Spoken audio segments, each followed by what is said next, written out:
If you can hear me, please say yes in the chat. Give me a thumbs up. Let me make sure that we're connected and you're hearing me.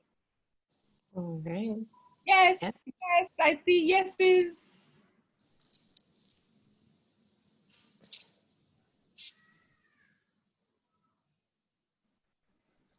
Awesome. Wonderful. We have 64 persons on here already. And so it's so wonderful, wonderful to have you join us in this session. I'm super excited. I started off my teaching career as a special needs teacher. So, you know, this is near and dear to my heart. This is how my love for education began. And so I am super excited about this and really delighted to have the persons who are going to be sharing here today on this panel. And I'm going to introduce them really quickly and then hand over to our moderator, who will take you through today and will lead you through the sessions. And everybody, all of the panelists will just be having a wonderful discussion about special needs and how we navigate this whole space, an inclusive response to COVID-19, supporting children with special needs and their families.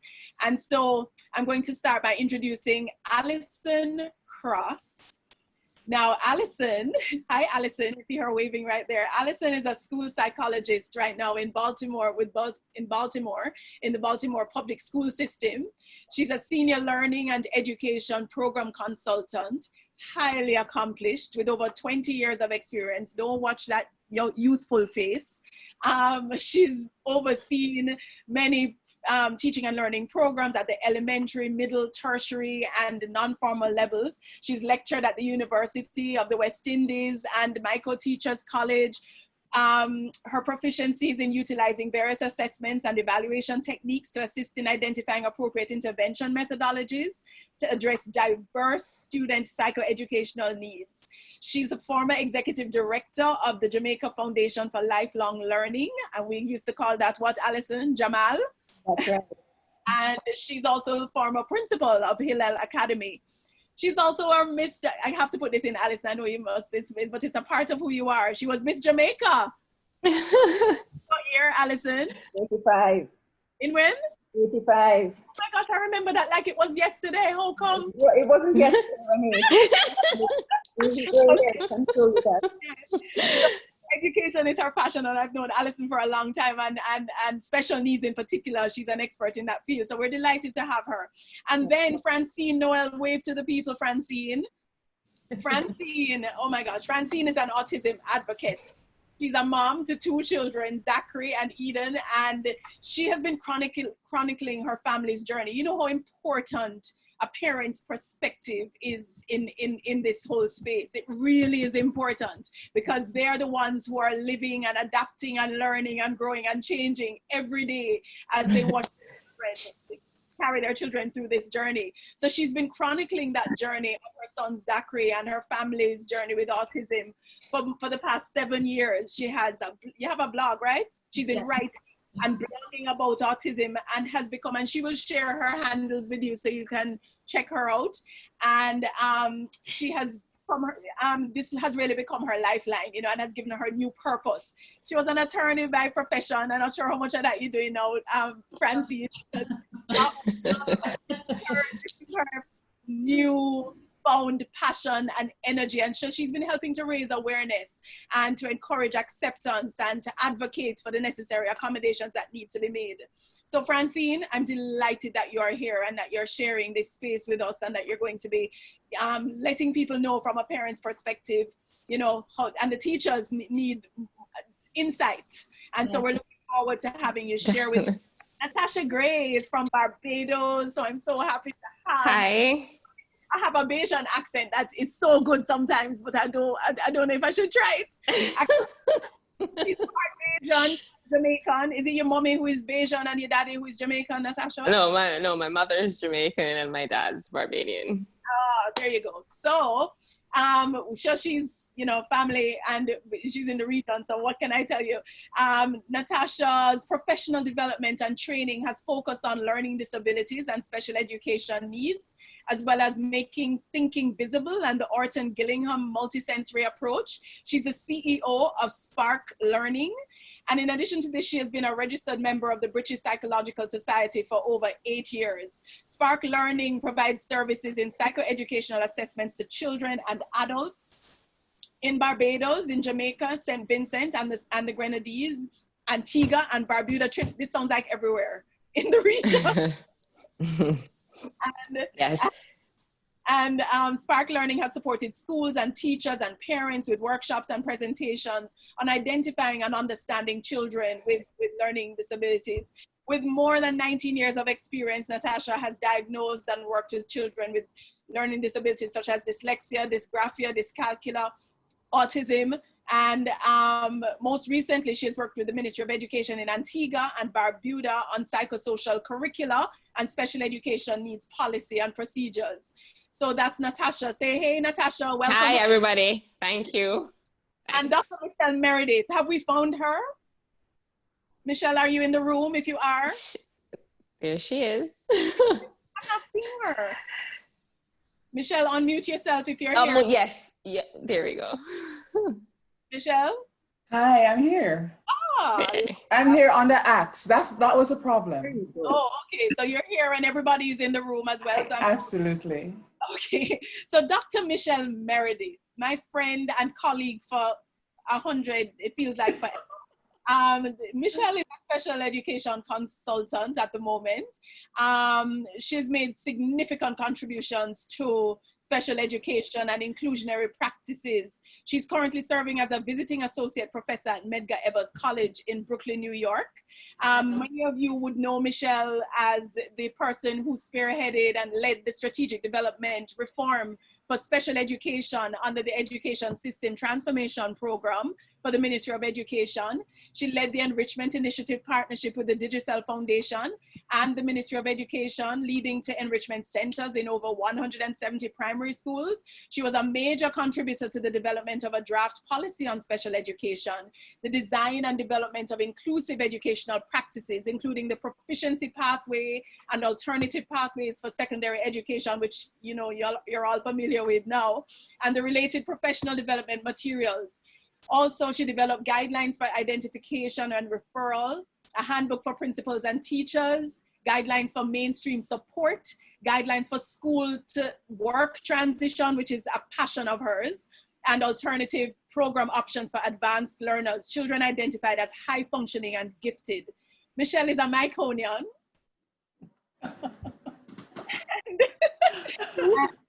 She is really committed to her work in the education. Oh, not is a short with it, and we will. That knowledge. But Dr. Meredith, so listen, as you can see, we have a really amazing panel lined up to have this discussion that is so important, and especially at this time when we know how learning gaps have increased. It really is a discussion that I want us to focus on and to be mindful of, whether you teach students who have special needs or just in the general population. I think every teacher must be mindful of this area. And so let me hand over to Allison. I think she's going to kick things off. All right. Thank you so much, Renee. You're welcome. There are no professionals. There's no pros. None of us on the panel are pros in this new normal. We're all trying to figure it out. That's right. We not too sure exactly when schools are to reopen. We just know that we have to deliver as educators and as parents in some way. We want our children to come back to school for many, many reasons, but safety is our top priority for all of us. Many families, including teaching families, teachers, have vulnerable people in the home. So how do we keep school and keep healthy during a pandemic? So we're going to talk today, have a little discussion about some factors that might be keeping you up at night. At the moment, educators, parents, all of us are feeling a mixture of all these emotions: fear, uncertainty, anxiety. At the same time, we're hopeful, and we have a focus. So today we're going to talk a little bit about our biggest priority, which are our students, and how we're going to move them forward during this uncertain time. We're going to touch on a number of core areas, 6 main areas. You, teachers and parents, being flexible during this period. We're going to be encouraging you to have schooling discussions. We're going to spend really some time focusing on managing your child's social and emotional well-being. We're going to have a little discussion about challenges of teaching during a pandemic, and then the importance of actually having a plan. So we really want to start off with the focus on teachers, and those of you who are also parents or parents in our group, Francene. If you're not taking care of yourself, there's no way that you're going to be able to deliver for your children. So it's so critical at this time that we take care of your own self. And how do you do this? At this moment, as I said, we're stressed, we're uncertain, we're a little bit nervous, particularly with the numbers going up every day, and particularly with not knowing when this is going to come to an end, but it will one day. So how do we focus on you? And I'm going to turn over to Natasha here, because I know she was really talking a little bit, in addition to all the things that you have to do for self-care, one of the most important things might be creating a routine, whether you're at home or whether you're preparing for the classes at this time. Yes, I think it's very important for routine scheduling to be enforced at home, and not just for parents, but for children as well. Parents especially, you know, they're the ones guiding their children throughout this process. And as Francene will know, it is important at this critical at this time for parents to be part of their children's learning. They have no choice. They're taking on dual roles at this moment, and they need to ensure that, you know, in the morning they wake up, there's a schedule, there's a routine. You do something, you do this thing every morning. For some children, I know it's a little difficult, it may take long, and as adults as well as parents, you know, it will take some time for us, but it's really important once we get that routine in place, once we have that schedule in place, once it's consistent, we can surely help ourselves, because we know what's happening next. We know when there's a break. We know when we can ask our child to take a little brain break. So the routine, it doesn't have to be 8 hours like a regular school, of course not.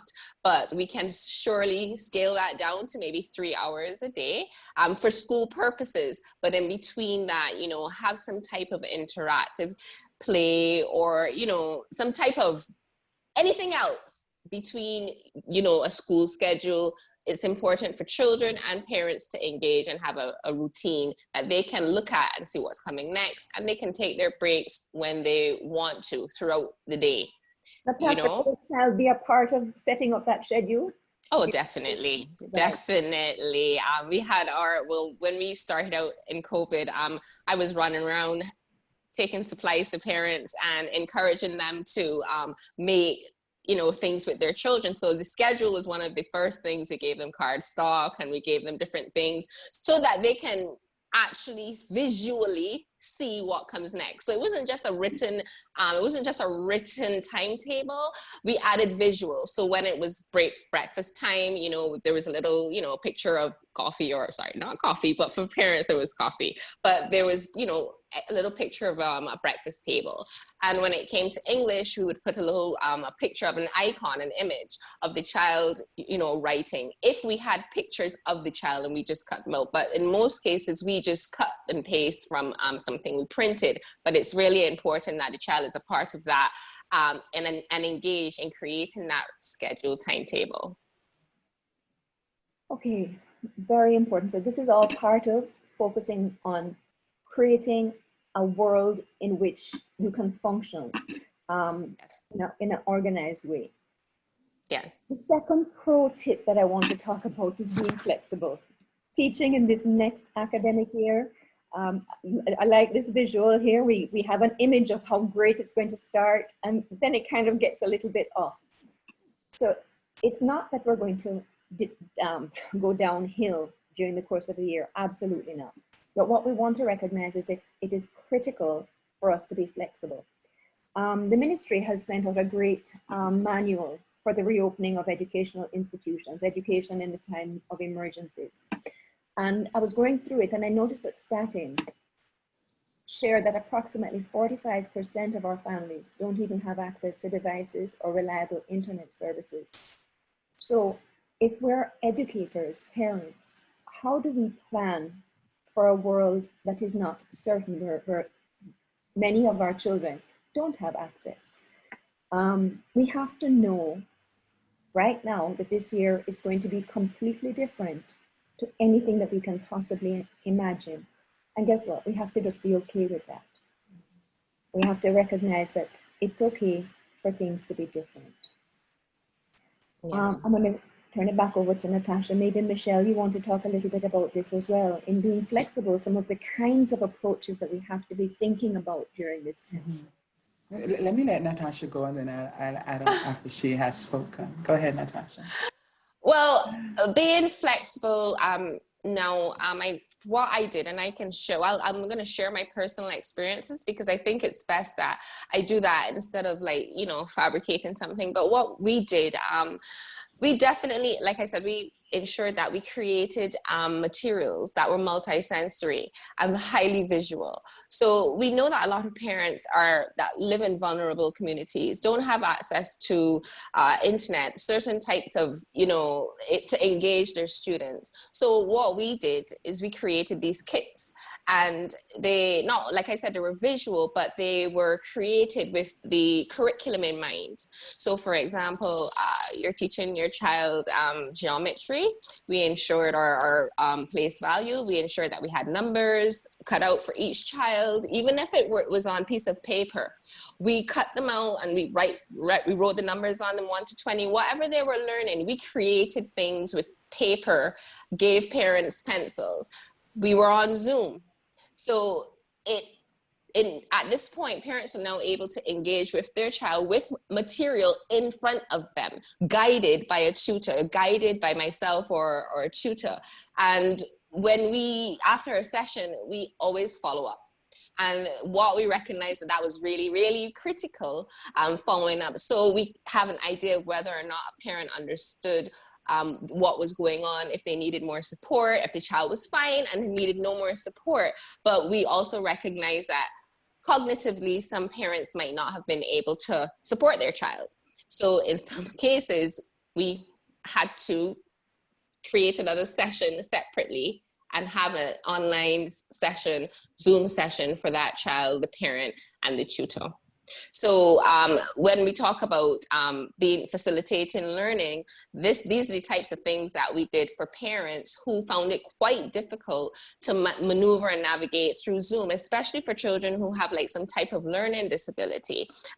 You know, it was very, very difficult. The focus on the attention, there was so much buzz going on in the background, and these are the things that we picked up on. But then again, there were children who navigated quite fine. But of course, we want to focus on those who were struggling and whose parents really didn't have the resources and the access to interact and have their child learning throughout COVID. So these were some of the things that we did to assist our parents and to support our students who we knew were going to struggle. And everything had to be highly, highly visual. And you know, and we differentiated our learning and did things differently as parents to engage and make things separately, things in the home that they can make with flour, different things like that. So it was quite a learning experience for us, but what did come out of it was that there was a lot more engagement, and we did recognize that children were becoming a part of learning. So. That's beautiful that you've said children becoming a part of learning. So one of the things I was thinking about as you were talking was how important it is for teachers to remember that they are teaching the parents as well. And there has to be some way to support the parents as they are now teachers. I'll give you an example. I was in the supermarket one day and I saw a parent trying to teach her child mathematics, and she was doing a very good job. So she gave her $500 and she had a tray of eggs, and she told her what the egg cost, and she showed her the cost of the eggs, and she said, if I give you $500, how much change am I to get after you? And the child was completely terrified. She's under the trick, counting on her fingers because she couldn't do that kind of application. It was a good example. It's a practical exposure to the use of mathematics, but then at the same time, mom, I felt, needed a little encouragement. Mom was getting flustered too because people were watching her. She had made that out of the supermarket her classroom, and she got louder and louder, and the louder she got, the more frightened the child became. So I took the opportunity to take mom aside and to say, okay, fine, can I help you with something here? And it worked. What I helped her to do was to have the child say what she understood. All of that to say that sometimes we have to remember, so while we're being flexible, we also need to be adaptable. We were looking at what is it that the teacher is coming with, what is the teacher that you're taking to the student, and teacher also that mom does not know. Mom does not understand. A lot of them are relieved that we said school was going to reopen, and then we're saying not until October 5, and they're like, not that long, because they're perhaps at their wits' end. So just remember, in the flexibility, remember that it's not just the child that you're teaching. So whatever is prepared has to be prepared also for parents in mind. Also to remember the challenge that you may have some parents who have limited literacy skills. Now, how do we present information to the child who is coming to school that is to be supported by a mother or a father, an auntie, an uncle, or a grandma who might not quite be where we are? So how we present the information has to keep that in mind. And I go to the point of differentiated learning approaches because it must apply to parents too. We must remember that. And the other thing is really understanding how best students learn, how best children learn. So while the parents are there trying to be co-teachers, we also need to remember that there are many things that are new to them. Methodologies and strategies are new to them. So remember, as you're going forward, we've had a period of online teaching, but as we're going into this new semester, I would want to encourage teachers to think a little more, how can we truly incorporate parents in a way that is beneficial, not stressful, but beneficial for them? Excellent. I just want to add one more thing. I love how we incorporated both the parents and the students here. But I wanted to bring it to us as teachers. I know when this started in March, I'm not a techie. And I had to continue doing counseling. As a school psychologist, I do counseling, social and emotional counseling. And all of a sudden, this transferred from face-to-face, small groups or individuals online. And so I want us to think, teachers as well, we have to differentiate for ourselves, and we must not be afraid to ask for help. I had to ask my colleagues, how do I navigate through this Google Classroom? I had to go into the Google Classroom of some of my more experienced teachers to see how they were making things work. So this is a time for us also to learn and for us not to be afraid to ask for help. Sorry, Allison, before we move on to discussion, being flexible and being adaptable, as Michele had said, also just being able to switch things up. As a parent, I realized that certain subjects were just not a priority during this time, like social studies and things like that. And I had to just switch it up with my special needs child and teach life skills. So as a parent, I recognize that in this setting at home with distractions, and this is his comfort zone, trying to teach my son social studies was not a priority.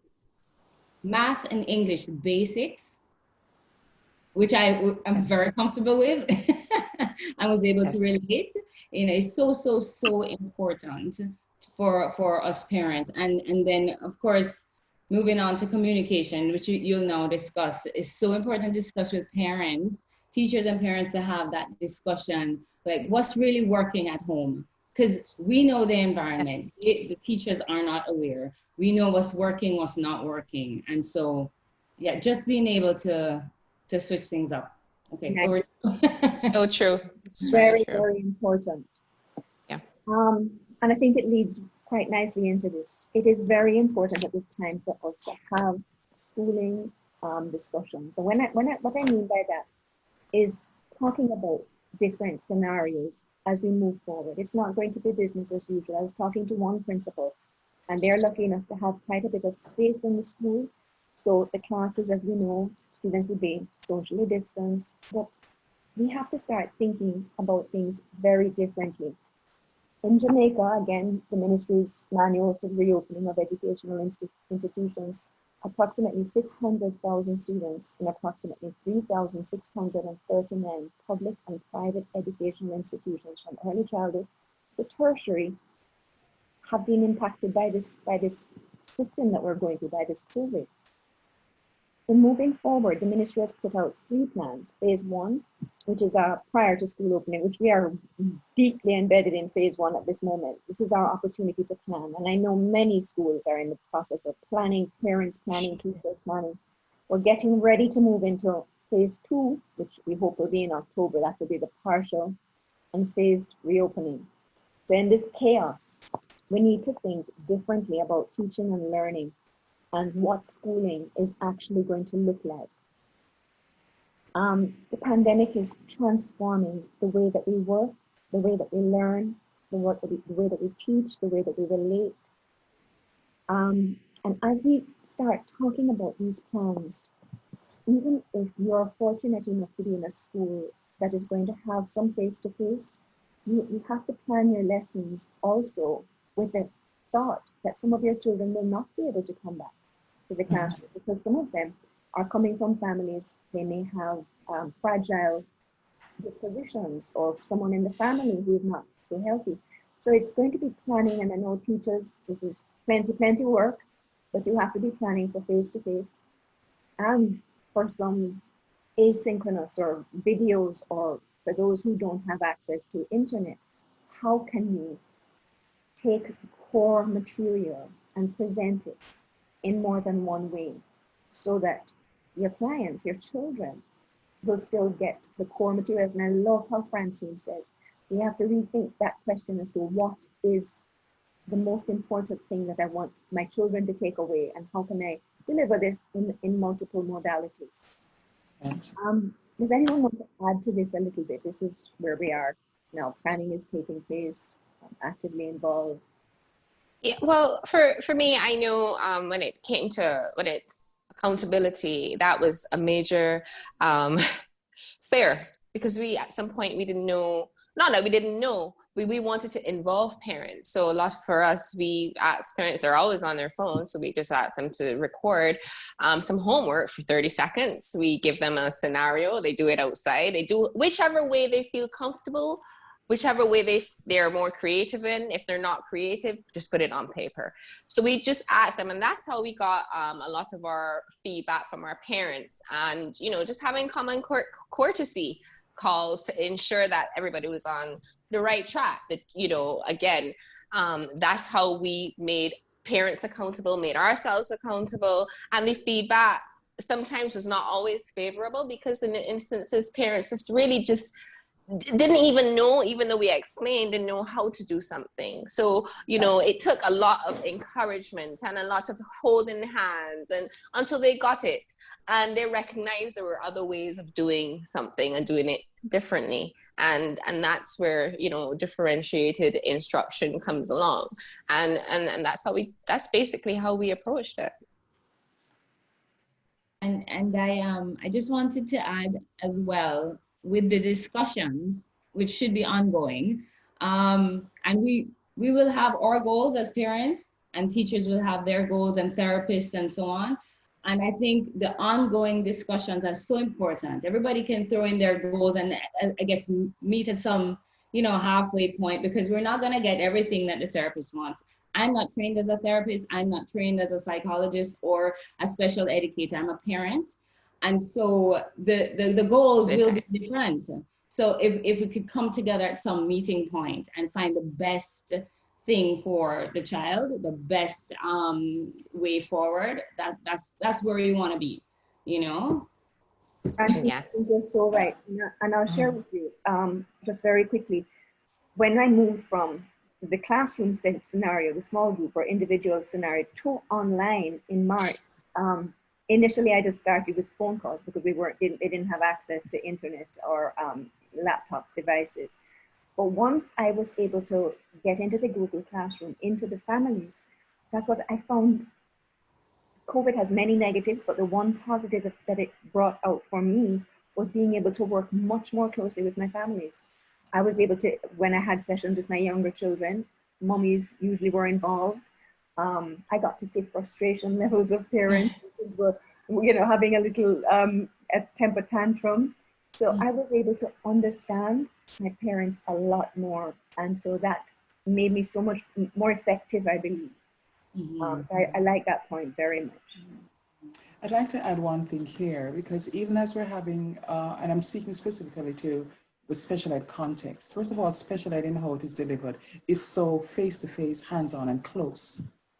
So one of the things that I think must be paramount in discussions has to do with the physical arrangement, the built environment. How are they going to, once we get to the part of the phased reopening, how are we going to ensure that children who have special needs, and many of them already have vulnerabilities, health vulnerabilities, how are parents going to be assured that in those phased contexts, the structure of the classroom, the seating arrangements of the classroom will continue to promote this kind of awareness? Everybody, they love to touch, they love to interact. We're huggy. I miss hugging. I was listening to the keynote presenter this morning, and she was really getting into the whole thing of how much we've been robbed, but at the same time, how much we can pivot and refocus. But so I think it's going to be very important for even teachers to think about how do you create a learning environment that still regards the fact that we have to be careful, but is also respectful of the fact that the method of delivery, the modes in which we instruct our children are so face-to-face, close and hands-on, so that parents are comfortable in sending children back. I'm listening to the debate in other parts of the world, and one of the things that parents are talking about, particularly for children with special needs, is how can I be certain that I'm not exposing my child in sending my child back to school? And they're asking for the option to continue homeschooling so that they can maximize the decisions for safety. So these are some of the things. We know what our Jamaican classrooms look like. We are going to have to factor in. So we talk about the seating arrangements in the high schools too. The seating arrangement is different. And so we have to look at, when we go into this phased reopening, practically, what does it look like, body to body, space to space? And we're not even talking about the delivery of instruction. Those are factors that we have to think about. So the schooling discussion is really very important as we look at context for context, maturational level for maturational level, because these are the factors that are going to influence the decisions, the real decisions that are made to continue safety practices. Yes, Allison. No, I'm just saying yes, and we have a couple of weeks more that we can continue with these discussions that are so important to us. Yes, that's true. Now, this leads into focusing on the social and emotional aspect of our children. We're living in a pandemic, and this is scary for everyone. And I really like this. I can't do it. I can't just be myself. I'm too scared. And fear knocks you up in such a way that I cannot function anymore. Now, according to the National Association of School Psychologists, NASPS, under normal circumstances, we can expect approximately 20% of our children to experience some kind of social and emotional behavioral concerns. Now, in 2020, NASPS is saying we can expect these rates to double or even triple. This prolonged COVID will disrupt essential school-based services and will cause stress, loss of peer interaction, in some way loss of routines, particularly for our school-age children. So we have to figure out, it builds on to what Michele was saying, we have to all be providing social and emotional supports. It's not just school psychologists anymore, it's not just parents, right, but every single one of us now has to incorporate, how do we make sure, how are you feeling this morning? How are you doing? How's it going? And I want you to look within yourself for a minute. I think in the last week, how often have you felt a little bit overwhelmed? Because it's since March and this is August, and the numbers are going up again. So if it's overwhelming for us as adults, it is very, very overwhelming for our children. And I'm not just talking about children, I'm talking about teenagers who now can't go out, young adults. So this is a side of it that we want to look at. The need for mental wellness is critical during a pandemic. I'm going to throw it over to the team again to see what, and then I'm going to tie into some of the strategies that perhaps we need to be focusing on. Natasha, I think this is your slide. Well, but this presentation is a mixture from all of us. It's not just one. Yes, I know. Yes, I mean, well, when we talk about the anxiety that comes along with COVID-19, we had that anxiety in March and April. We struggled through it. We thought, okay, we're riding it out. We're going to be okay. And then we have this all over again. Myself, I am, we all are anxious, emotionally, drained. How do we protect ourselves, our children, other people's children? It's a lot on our shoulders, especially in a classroom setting. Some of these parents, especially, we have a grave concern. We need to figure out whether or not we're going back into school or we're staying home. And I think for most of us, that is really the onus.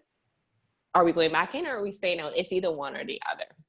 I would hate to think that we start going in school, we're in school and then we have to go back online, and that would be the worst scenario to happen. But it's really important that as teachers or as educators that we really reach out to parents before school starts.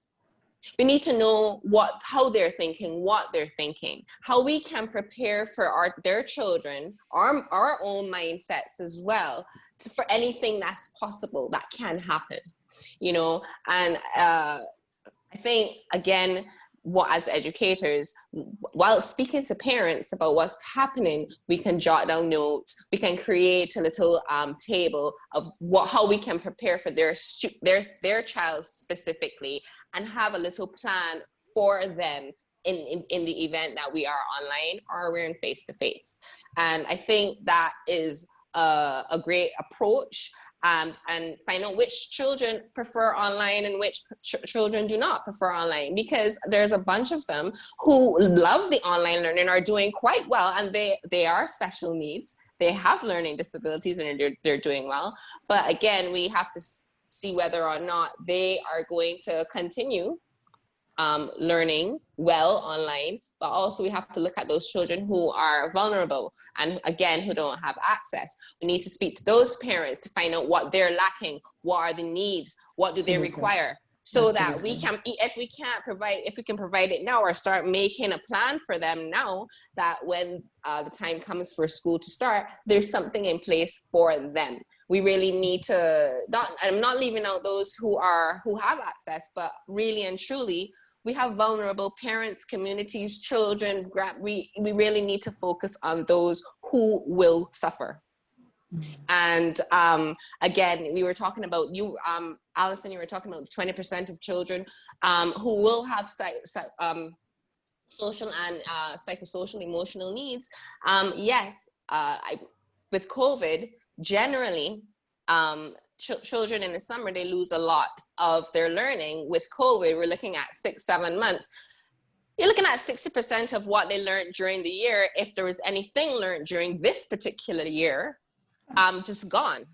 Realistically, just poof, gone. And this was the most critical summer of all of our lives. 2020 summer, if it's not an eye-opener, then we really need to put things in place since April or May this year. And if those weren't in place, then we are really on a track right now to get that done immediately. So these discussions, therefore, are going to be critical as we move forward. Yes. We have to be hypersensitive, hyper-focused. So what Truly. I'm sharing with this social and emotional is that teachers, educators, parents, we're not only promoting physical safety, but also emotional safety. And so we have to equip ourselves with tools and strategies to help our students develop these skills.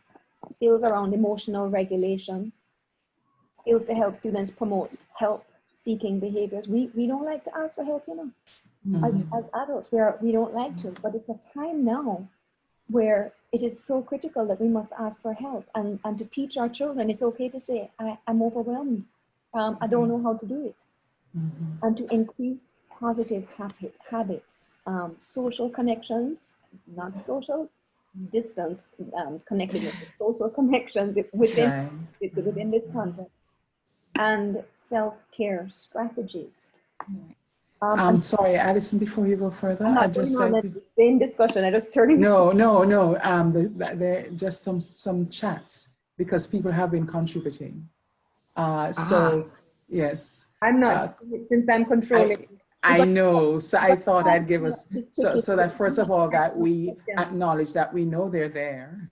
Yes. And we want to acknowledge their comments. So Call Academy is saying, agree the arrangement of timetables has been tailored to facilitate what works and at what time of the day, especially for students who will need more one-on-one support in certain areas.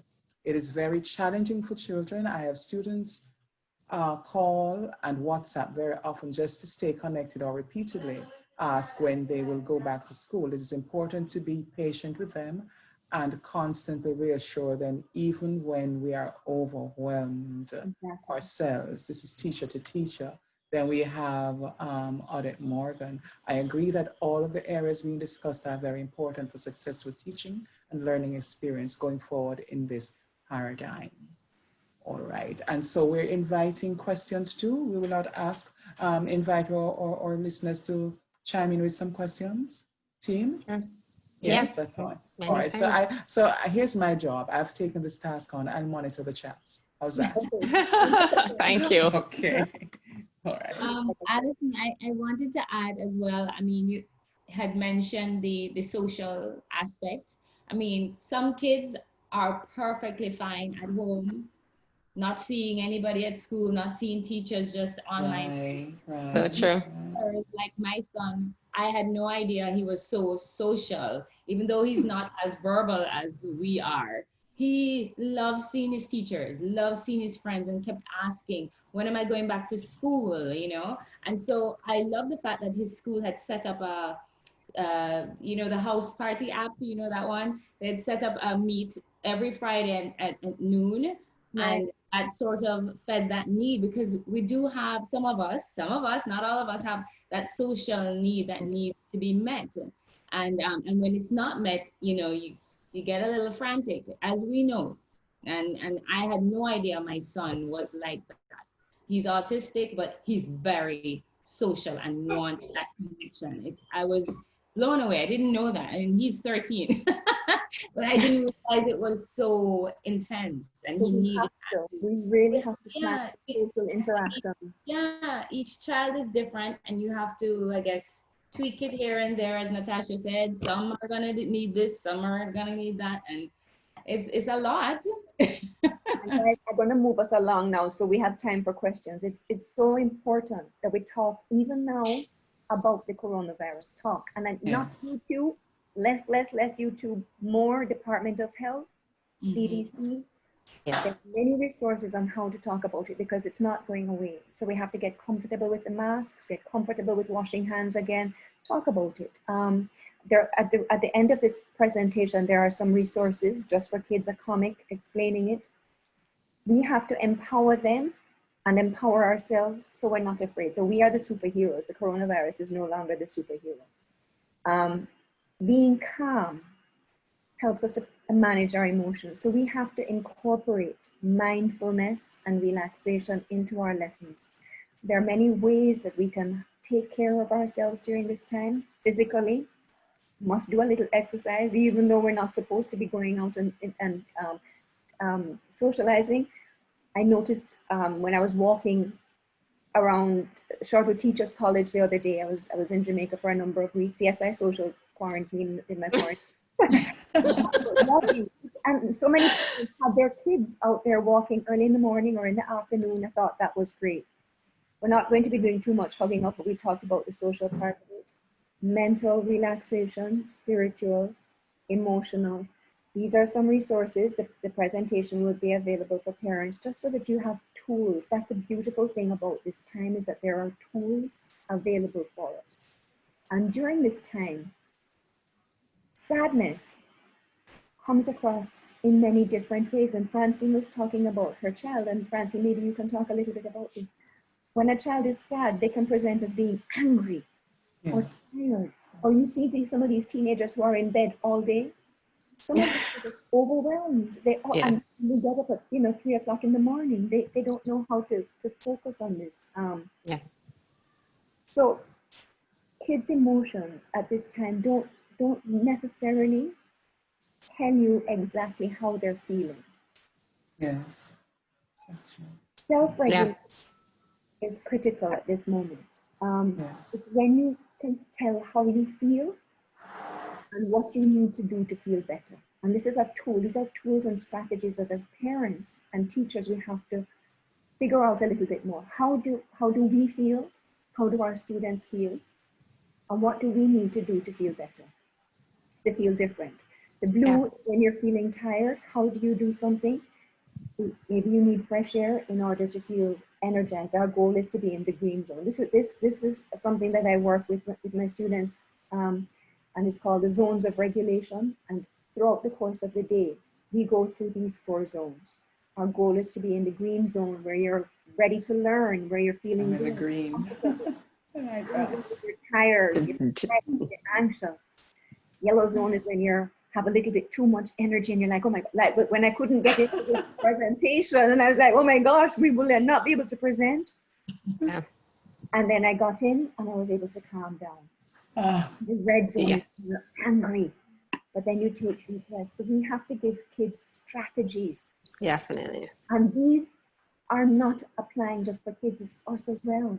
When we feel tired or sick or bored, what can we do? Or what will we do in that zone? So again, this presentation will be available to you. I'm just zipping through it because I'm going to turn over to the team again. So in the green zone, in the red zone, to get into the green zone, this is a strategy. So it's all about giving children strategies to help them regulate their own emotion during this period. Listening to music. Think about what we do. What do we do? Yeah, precisely. And then how can that translate into helping? And if you have a group of students in your classroom or online. So I'm going to talk a little bit now about teaching during a pandemic. And you've all sort of hit on it already. Francene saying, all right, no social studies, I'm going to focus on math and English. So for teachers, you have to be thinking about, what is it that is critical? How are we going to prepare our students to survive? We always will come back to the 21st century skills that we need, not to be strong in the classroom, but that make us more effective human beings and functioning in society, whether they're learning critical thinking, creativity. And I love how Natasha incorporated this into some of her activities that she was putting out there. So if you're using household ingredients as part of your science or part of your language or part of your math. So we're now planning to teach and to find resources to facilitate this transition. And recognizing that resources are very much available. How do we go about planning for teaching now? The actual core content in a pandemic? Well, one of the first things we've started to do is planning, and that's the most critical part of this whole scenario. We have to ensure that we know our children. I think knowing their specific learning style, how do they learn best? You know, we do know but we want to hear from their parents as well. Do you think they're more visual? Okay, so if they're more visual, what can we do? How can we prepare worksheets or content that we can share that are visual? If they're hands-on and they're not visual, how do we share the same content knowing that your child is auditory or hands-on?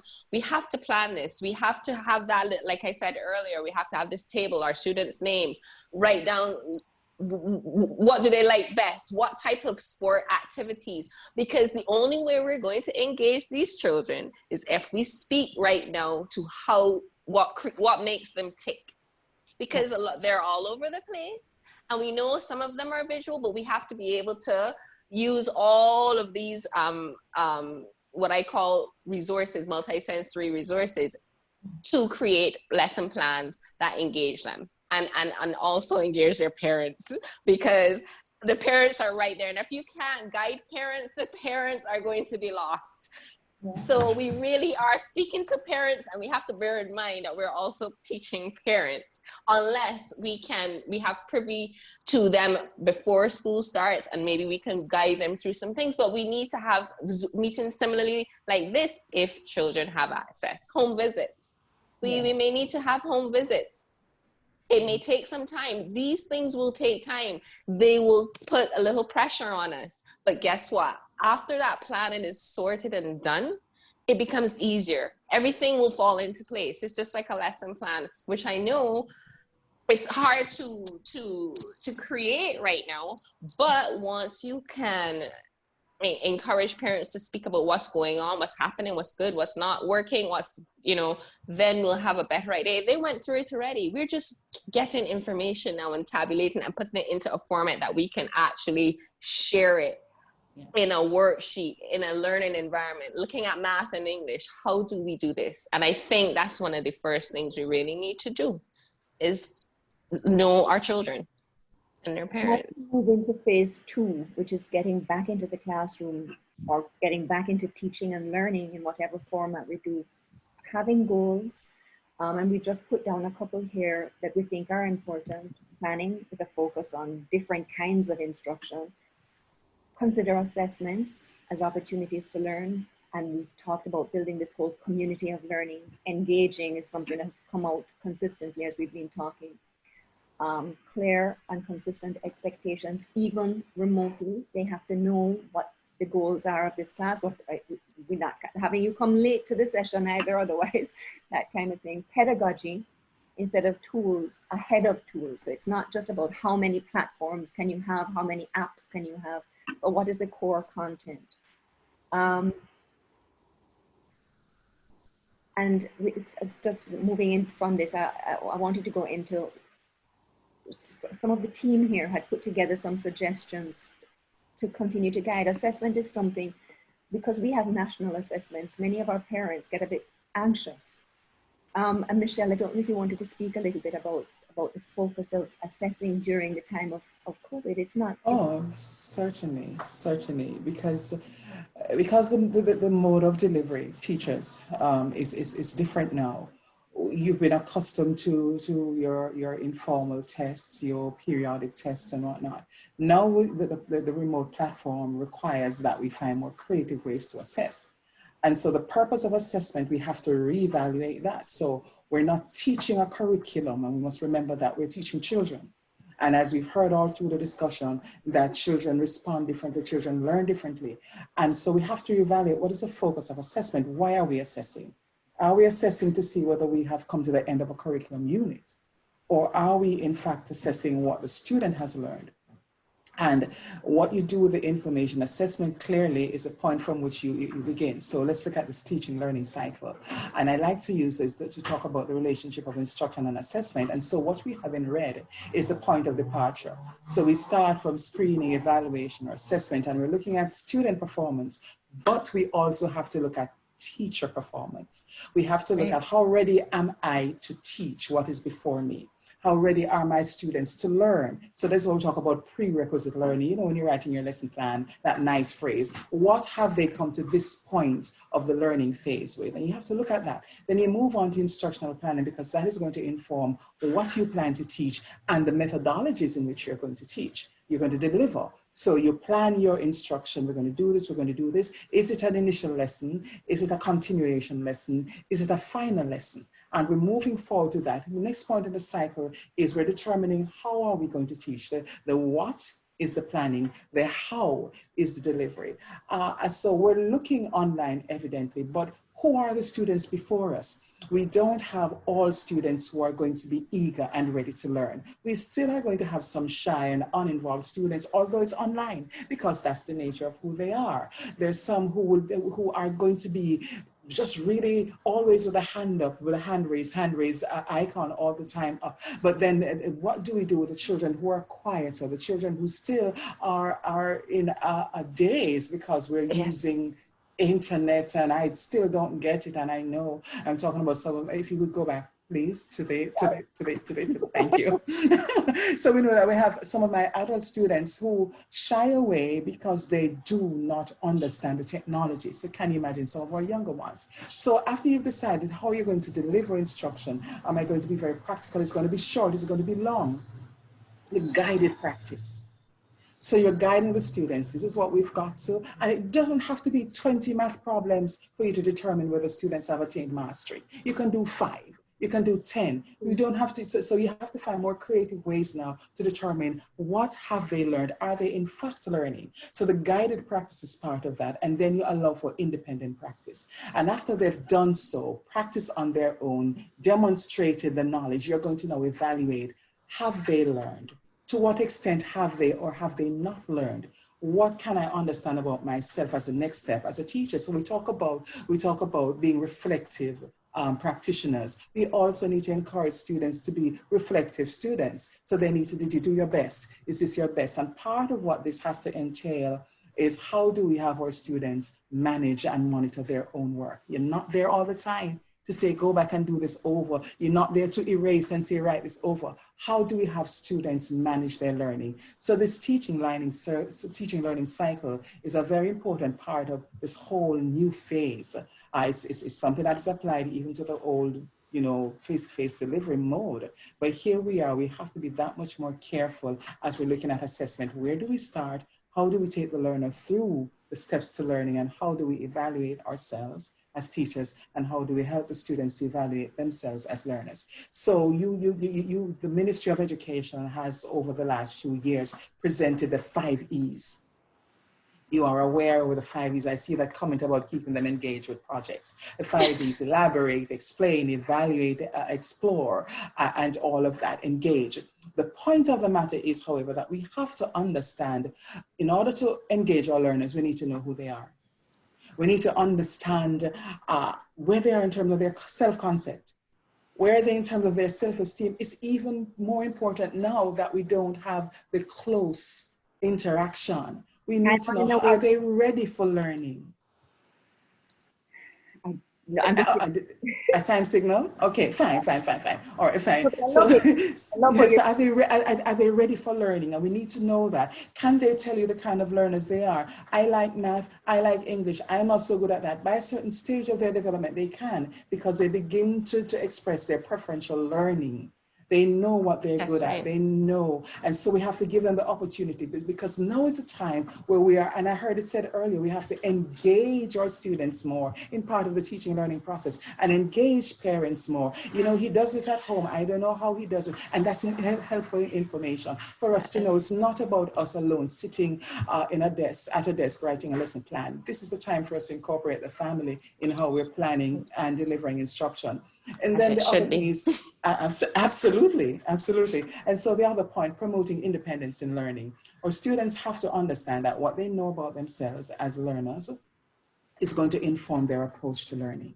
And we can encourage that. So there's a term teachers, self-efficacy, I'm sure you know it. It has to do with how well the student thinks that he or she can do what they set about to do.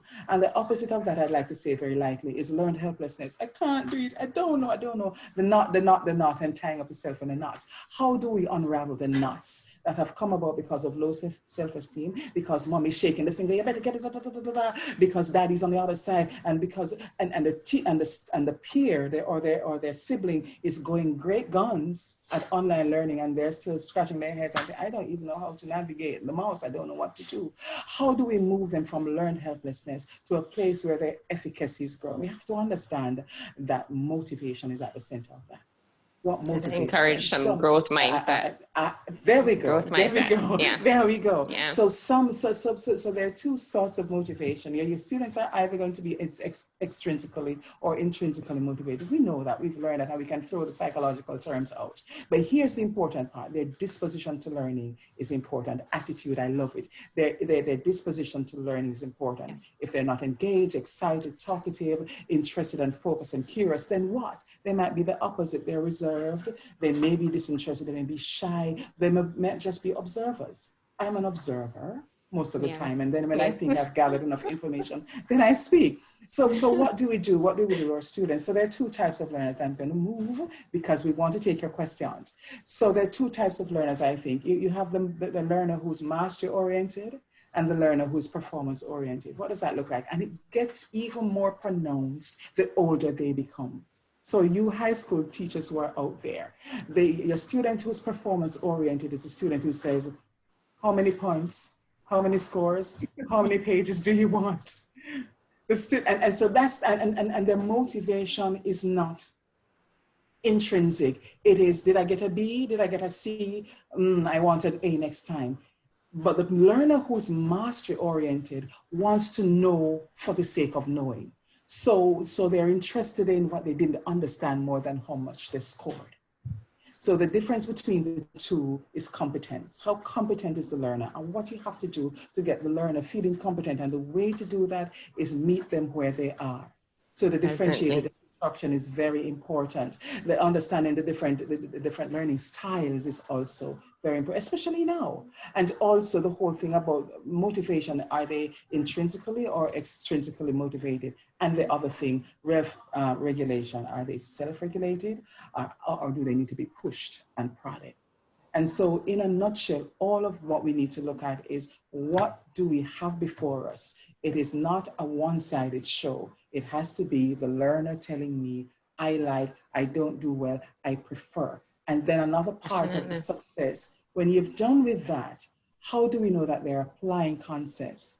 In this time, it's not do 5 questions and give them back to me, draw 5 squares and let me see. No, it is take this concept of geometric shapes. And next time we come back, I want you to take your iPhone or your iPad and snap pictures, and you're going to upload it and send it to me, and we'll share it in screen share, and we're going to look at what you found. And so we're looking at the door. The cathedral door is a rectangular door. In it, there is a square. In the center of it, there is an oval. And within the oval, there are triangles. And they're just, so they're no longer walking around kicking stone in the yard, but they're actually taking the concepts in a very practical way, connecting with their world. What is the shape of the gate? What is that thing? What is an ellipse? What is an oval? How do they differ? These things. So we make it that much more meaningful for them. Not only are we delivering concepts, but we're expanding vocabulary. We're expanding just the love of learning. Knowledge. I'm Yes, pausing there. so true. Yeah, I'm getting excited. We're stopping at this time at 11:30. Do we have a few minutes for questions? I don't know, Renee is not here. Let me pop them up. Let me pop up some questions here. I'm just going to put up resources here. People can just. All right. I don't know how to share the chat. I'm just going to read. Yeah. All right. So. Majority of the students are tactile and kinesthetic. How can we help our children to embrace online learning and develop their discovery learning skills? Who wants to take that? I think majority of the students are tactile and kinesthetic. How can we help our children to embrace online learning? Renee is back. Renee, do we have time? How much time do we have? That was our question. We have passed the time. That's we have. Yeah, but so we can't take these questions? Yeah, man, take the questions, but we only have, I would say, like 2 minutes to take questions. Okay. All right. Quickly, anyone? A one-word response? I think For the tactile learners, to get them online, you can have interactive activities for the younger ones where they're actually drawing and pointing and dragging around. I don't know what platforms you are, but I do know, for example, like some of the Google Meet ones, you can actually have some interactive things. Mm. Okay, I hope you heard that.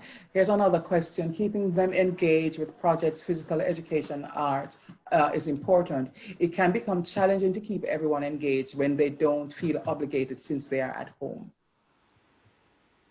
Make it interactive. In other words, have a question that they must respond to. So before you come back, you have to say, embed in all material 3 questions. And send them outside to find something. What is it called?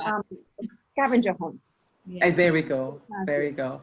Let's see if there's one more. What about the students who are in students who are in pathway 3 and are having a hard time grasping concepts, much more manipulating the online platforms? For those of you who are not aware of pathway 3 is one of the options at the secondary level. Pathway 1 is students who are functioning fairly normal and need very little support, if any. Pathway 2, those students who are not quite at age or grade level, but can access the curriculum and manage. Pathway 3, those are your students who may have a diagnosed special need, but don't need to be in a special ed context and may actually have a challenge because of their learning gaps to access the curriculum. So what about students who are in pathway 3? Again, as we say, meet them where they are. Differentiated learning is important. Students are tactile, students are auditory, students are visual. It is important to find out, remember that thing that we looked at in the cycle, the first point, the point of departure,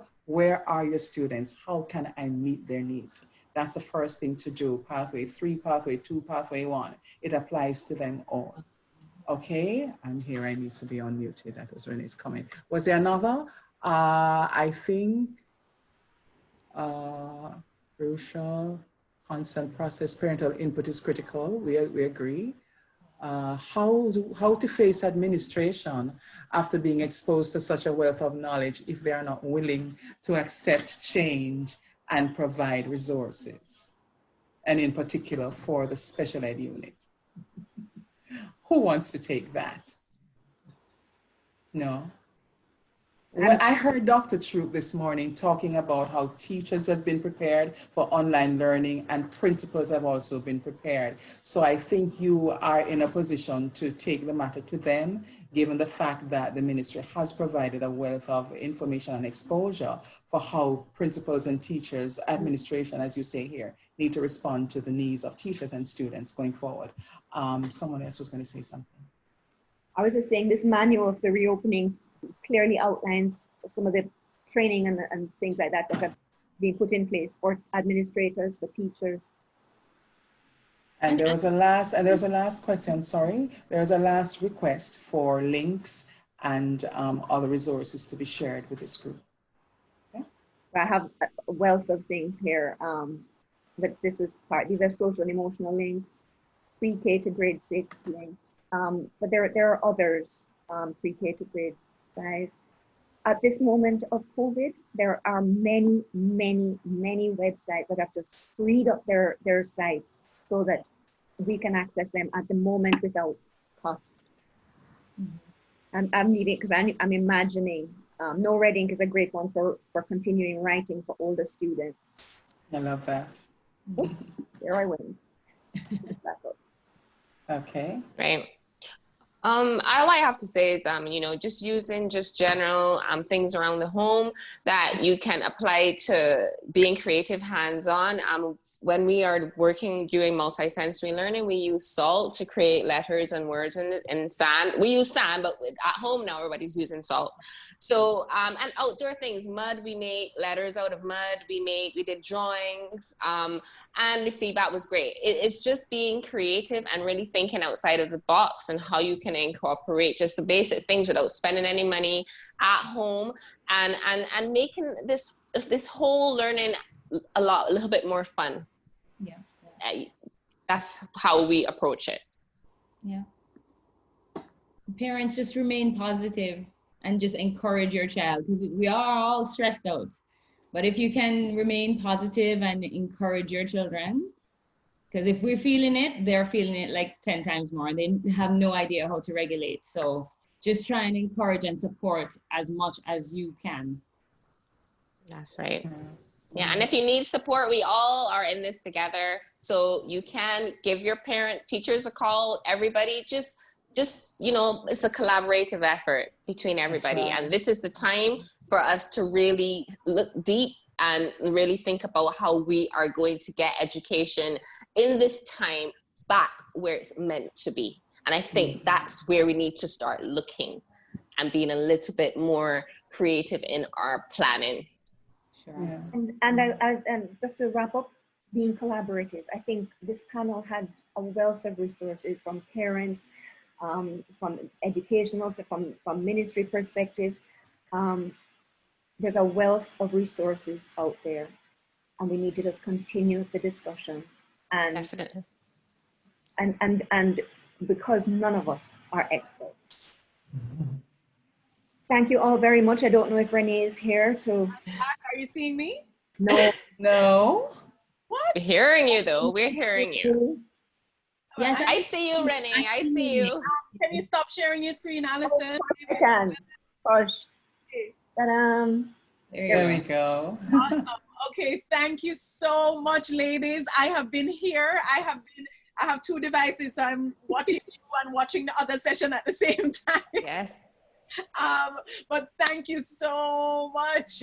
I'm sure everybody is feeling really informed by this session. Could you put some love in this session for our panelists, please, everybody, because you have been given so much in this short time, and I want to thank you. And the perspectives have been diverse, and they've been rich, and they've been deep. And I just love that we've had this opportunity to talk about some of our most vulnerable. And I want you to be very mindful, wherever it is that you serve in the educational space, or if you're a parent, to understand the importance of paying keen attention to this population and serving all our children who don't learn the same way on the same day. That's right. But in the best way possible, right? Yes. So and giving our hearts. So I just want to thank you. I see the chat saying good presentation, lots to think about. Thank you. Will the PowerPoint be sent? I'm going to send it to you, Renee, and that way you can send it out. Absolutely. We'll be sharing all the PowerPoints that we're using during the event. So thank you very much. Hop on over, go get some water, use a bath, and come back and join the next session, Humanizing. That's right. It's going to be exciting. Natasha, Michele, Francene, Allison, my friends, I want to thank you for being here today. And